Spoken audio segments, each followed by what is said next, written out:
sister, I appreciate you coming to the video and commenting. It really shows the world that you're willing to understand. And I can tell you, as long as that I've been studying, that it is my understanding that there are a lot of true-hearted Christians who have been taught the wrong theology their whole life. They've been, raised in it.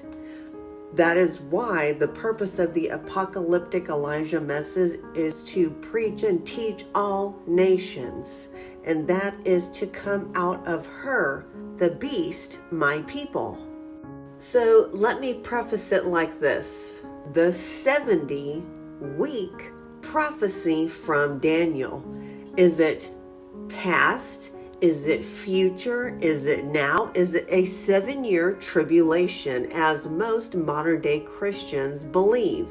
If you understand that all the way to the end of time, that our enemy is the Antichrist. Okay, we all know it's the Antichrist. But what if I tell you that there are actually 3 systems in Revelation 16? They are the 3 unclean spirits that come out of the mouth like frogs. It is the dragon, the beast, and the false prophet.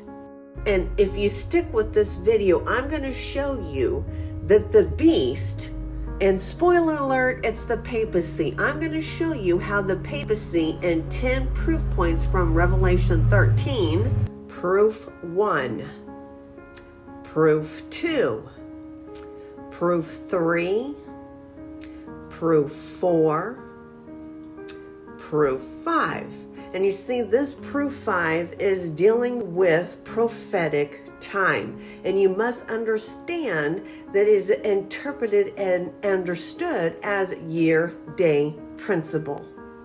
Proof 6, proof 7, proof 8, proof 9, and proof 10, which can be seen here.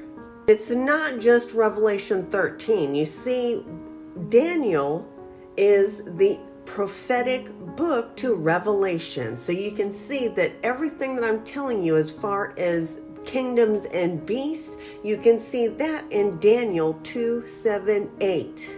It's also interesting too, when you study the theology that takes the 70 weeks and dissects the last 7 years and throws it into the future, that stems back to the 1500s. In fact, it's from the Jesuit order, and the Jesuit order was formed to stamp out the Reformation that came against the Catholic Church. So you have Ignatius of Loyola, and he hired, so to speak, 2 people, and they were 2 diametrically opposed theologies. One was Luis del Alcázar, and he was a preterist with a preterist theology, whereas Francisco Ribera was the futurist, what modern day Christians believe today. That last 7 weeks is dissected and thrown into the future. Here's the cherry on top. When you talk to the Jewish people, and there's another thing that most Christians don't understand, is that if ye are Abraham's seed, you are grafted in. We are spiritual Israel, but that's another topic for another day. But the Jewish people are forbidden to read certain books from the Tanakh, and that's the Old Testament. They are forbidden to read Isaiah 53, which is prophetic revealing Jesus. They're also not allowed to read Daniel 9. So it's curious, if the Jews say that Jesus was not the Messiah, that Jesus, the Messiah, didn't come, and I'm going to tell you that the 70-week prophecy started in 457 BC at the decree to rebuild and restore Jerusalem. and it went all the way. So you have, it's day for a year. So 70 times 7 is 490. So it's a 490 year prophecy. Nowhere in scripture does it say that you should dissect it.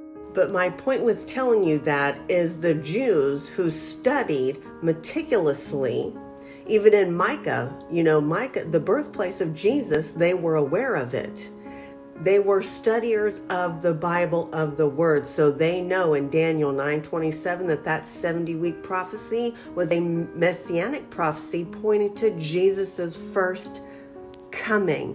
Why is there so much confusion about this? Well, first of all, if Satan can deceive people to not understand that prophetic time is interpreted and understood as day for a year, then they can't decipher 70 week.